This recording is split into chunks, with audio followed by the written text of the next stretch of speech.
El poder en Belarus solo tiene un nombre, y es el de Alexander Lukashenko. Lukashenko lleva en el poder desde 1995, habiendo ganado todas las elecciones desde entonces sin bajar del 75% de los votos, evidentemente bajo una gran sospecha de amaño. Su manera autoritaria de llevar el país hizo que Belarus obtuviera el sobrenombre de la última dictadura de Europa. Mientras que lo de última es discutible, es un hecho que la libertad de expresión en el país es nula, con periodistas en la cárcel, y que la oposición ha sido demolida por el propio Lukashenko. Nuestros entrevistados bielorrusos describen a Lukashenko. Alexander Lukashenko es el último dictador de Europa. Creo que él mismo lo reconoce y está muy orgulloso de ello. Es el presidente es un presidente autoproclamado, digamos, por la fuerza y con el uso de la violencia en un país que se llama Bielorrusia, que está en Europa geográficamente, pero es poco conocido. Normalmente las personas piensan que es un país que pertenece a Rusia. Aún no pertenece a Rusia, esperemos que no pertenezca. Es simplemente un dictador muy cruel que está en el poder hace tantos años que ni siquiera yo había nacido cuando entró en el poder, y por desgracia soy ciudadana de Bielorrusia, tengo pasaporte bielorruso y ni siquiera puedo volver a mi país por el simple hecho que he votado, no le he votado en las elecciones porque estoy en contra de que esté en el poder de más de 27 años y simplemente estoy en contra de todos los crímenes que ha hecho contra la humanidad, podríamos decir. Классический диктатор, человек, который не понимает, как может быть по-другому устроен мир. Человек, который абсолютно любит власть, и нет для него ничего дороже власти, и который готов сделать все, чтобы удержаться в своем кресле. Если надо будет убить кого-то, он убивал, это не проблема, уже убивали много раз. Если надо будет посадить в тюрьму половину страны, он посадит. У нас тысячи людей сейчас сидят в тюрьмах по политическим делам. Если надо будет кого-то выгнать с кем-то, поссориться с какой-то страной, он это сделает. Если для того, чтобы ему удержаться в кресле, надо будет сделать так, чтобы в Беларуси не было интернета, он сделает. Если для того, чтобы удержаться в кресле, надо будет понизить там зарплаты, перестать торговать с Евросоюзом, и люди будут жить как нищие, то есть им будет хватать только на хлеб и воду, он тоже это сделает. Какая разница? Ему главное сидеть, не он же будет хлеб есть, он будет дальше есть лосось и икру. Вот. А летать на своем 50-метровом Боинге и на 3 вертолетах, которые у него, и ездить на Мерседесе Майбах за 2,5 миллиона евро. Вот.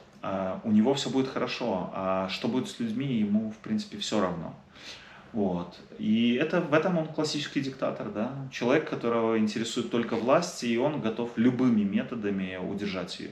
Нет ничего запрещенного. Можно делать все. Можно даже продать собственную страну России, как он это сейчас сделал. То есть можно впустить российские войска и разрешить им убивать мирных жителей Украины под Киевом. Потому что Буча и Ирпень, вот эти трагедии, которые там произошли, убийства мирных жителей, российские войска пошли на Киев с территории Беларуси, потому что это была самая короткая дорога. Вот. И ему все равно.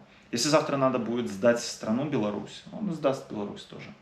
Для того, чтобы просто остаться у какой-то власти, видимо. Он не может представить себя на пенсии или что он не будет являться президентом. Это у него в голове не может уместиться. И он считает слабаками всех европейских политиков, которые побыли президентом 1 срок или 2 срока, там 8 лет и уходят. Нет, это дураки, он считает. Надо захватывать власть и держать ее. Кто он такой? Ну, мне кажется, что это человек, который очень хочет, очень не представляет себя вне власти. Человек, который совершенно не разделяет, для которого государство, во главе которого он, это высшая ценность. И в этом смысле этом смысле у нас много говорится, и он сам очень много говорит о том, что народе, народ. Но мне кажется, что в его понимании народ – это то, что это что-то такое необъятное и неконкретное, как вот что делает его власть сакральной, как инструмент сакрализации власти. Но при этом каждый конкретный человек, он мешает работать во благо народа. Вот такое впечатление, я бы сказал, что в его понимании, что конкретный человек мешает работать во благо народа. Bueno, yo explicaría a alguien que no conozca para que entienda un poco qué es lo que está pasando, cómo es el tipo. Para mí, Lukashenko es como un tirano, un maltratador en la familia, que él considera Belarus a su mujer, que le pertenece desde hace muchos años, que lleva 28 años al poder. Entonces él cree que la protege, que todo hace para ella, para esta mujer, para este país.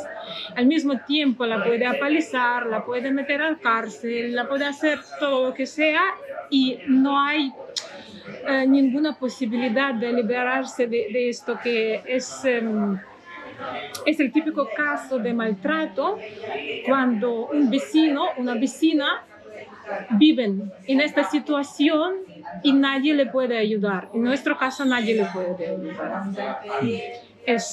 Y además su mujer no está casada, su mujer sí que existe, pero está metida en un pueblo desde cuando él comenzó su gobernar. Entonces es el típico machista de verdad, que no considera que su país para él es su posesión, y no se habla ni de democracia ni nada de eso. Entonces lo que diga haremos. Si no callas, entonces tienes que estar dispuesto a aguantar, y si no acabarás mal. Es lo que está pasando.